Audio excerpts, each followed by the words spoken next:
Hello दोस्तों, आज हम क्रम विनिमय नियम के बारे में पढ़ेंगे। तो चलिए देखते हैं क्रम विनिमय नियम क्या होता है।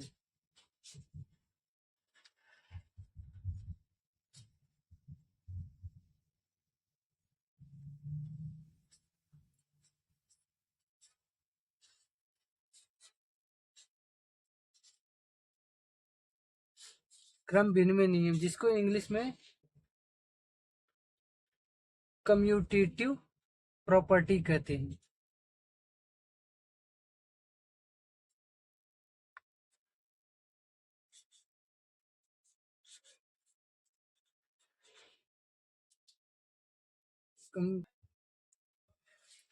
क्रम विनिमय नियम, जिसको इंग्लिश में कम्यूटेटिव रूल कहते हैं।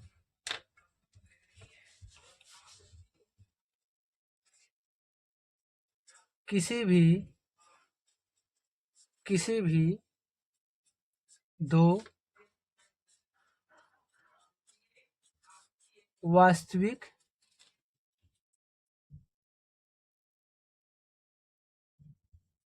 संख्याओं को जोड़ने या गुणा करने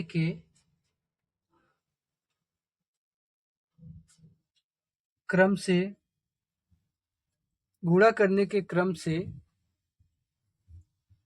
परिणाम में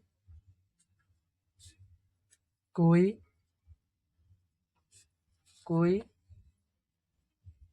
बदलाव नहीं होता है।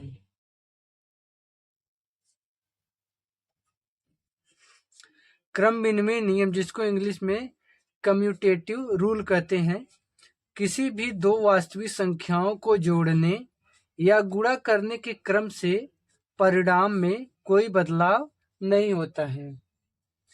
चलिए पहला देखते हैं, योग का क्रम विनिमय प्रगुण।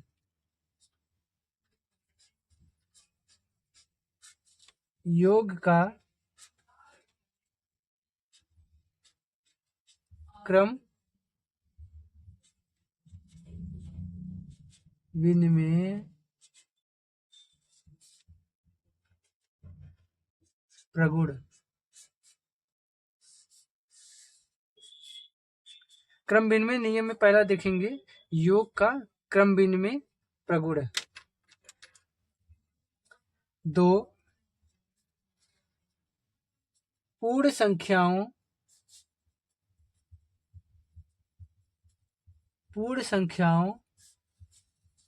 के योग पर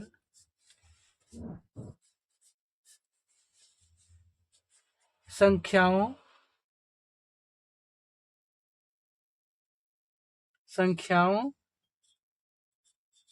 के क्रम का कोई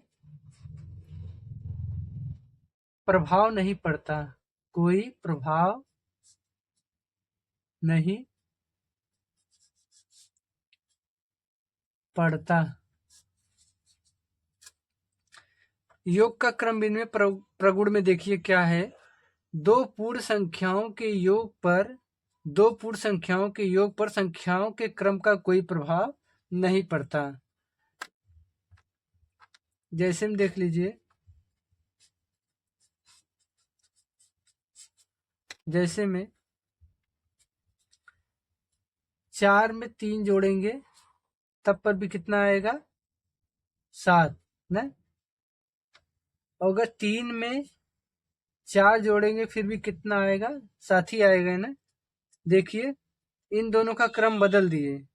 देखिए 4 + 3 कर दिए या 3 + 4 कर दिए, दोनों के योग में कोई प्रभाव पड़ा? कोई प्रभाव नहीं पड़ा ना। इसी को क्या कहते हैं, योग का क्रम विनिमय प्रगुण।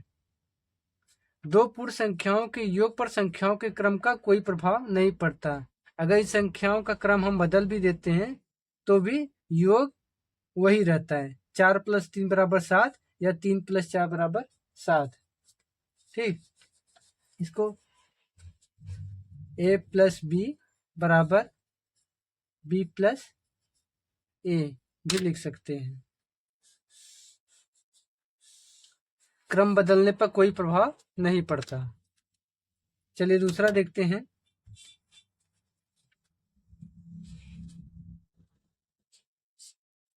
गुणन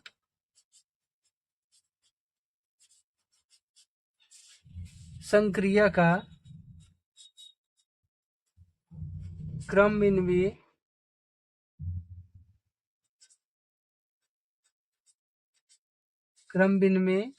प्रगुण।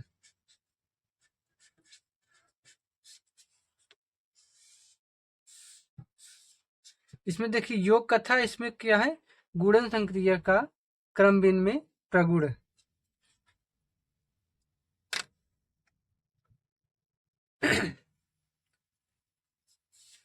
दो पूर्ण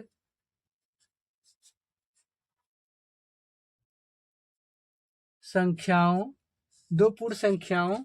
का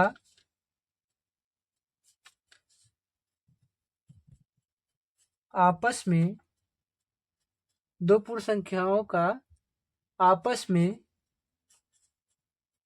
गुणा करने में क्रम का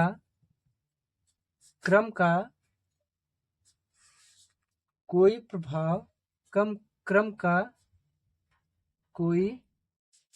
प्रभाव नहीं पड़ता।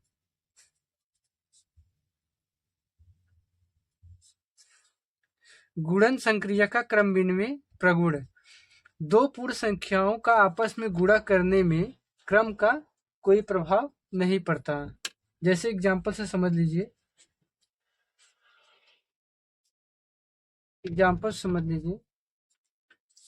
जैसे 7 के गुणा 3 में करेंगे तब पर भी 21 आएगा, और अगर 3 के गुणा अगर 7 में करेंगे फिर भी 21 ही आएगा ना। देखिए दोनों का क्रम बदल दिए। देखिए 7 के गुणा 3 में किए फिर भी 21 आया, और ये क्रम इसका बदल दिए, 3 पहले कर दिए बाद में 7 कर दिए, 3 और 7 का गुणा कर दिए फिर भी 21 आया। दोनों का जो गुणनफल है, दोनों का गुणनफल देखिए वही आ रहा है ना। संख्या का बदलने पर गुणनफल दोनों एक ही आ रहा है ना। तो इसमें क्या लिखा, दो पूर्ण संख्याओं का आपस में गुणा करने पर क्रम का कोई प्रभाव नहीं पड़ता है। देखिए क्रम का कोई प्रभाव नहीं पड़ा, फिर भी 21 आया, और क्रम बदल दिए फिर भी 21 आया। इसको इस प्रकार भी लिख सकते हैं, a × b = b × a, a × b = b × a। ठीक है, चाहे a × b = b × a। देखिए क्रम भले से बदल जाए लेकिन गुणनफल वही आएगा। ये क्या था, गुणन संक्रिया का क्रमविन्वयी प्रगुण। और तीसरा में क्रमविन्वयी, तीसरे में क्या होता है,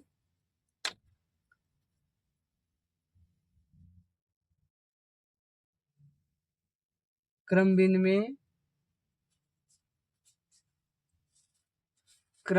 नियम घटाना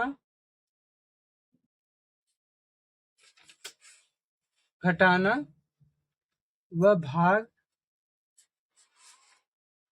पर लागू नहीं होता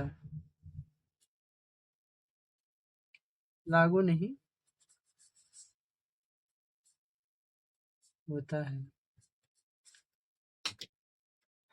देख लीजिए ये क्या है, क्रमविन्वयी का जो नियम है घटाना व भाग पर लागू नहीं होता है।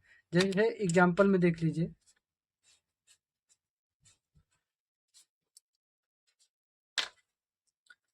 देख लीजिए 4 में से 3 घटाएंगे कितना आएगा, 1 आएगा ना, और यही 3 में से 4 घटा दें तब क्या आ रहा है, -1 आ रहा है ना। तब ये दोनों बराबर हैं, नहीं बराबर है ना, इसलिए घटाना का नियम लागू नहीं होगा। अब भाग पर देख लीजिए, 8 का भाग देंगे ना, 8 का 4 में भाग देंगे तो कितना आएगा, 4 दूनी 8, 2 आएगा ना। अब यही 4 का भाग 8 में देंगे तब क्या आएगा, 8 का भाग चाहूँ तो दशमलव में कुछ आएगा ना, दशमलव में आएगा। तो देखिए बराबर है, बराबर नहीं है ना, तो इसलिए क्रम विनिमय का नियम घटाना व भाग पर लागू नहीं होता। ठीक है दोस्तों, अगर आपको मेरी वीडियो पसंद आई हो तो वीडियो को लाइक करिएगा, और अगर आप मेरे चैनल पर नए हो तो चैनल को सब्सक्राइब जरूर करिएगा। Thank you.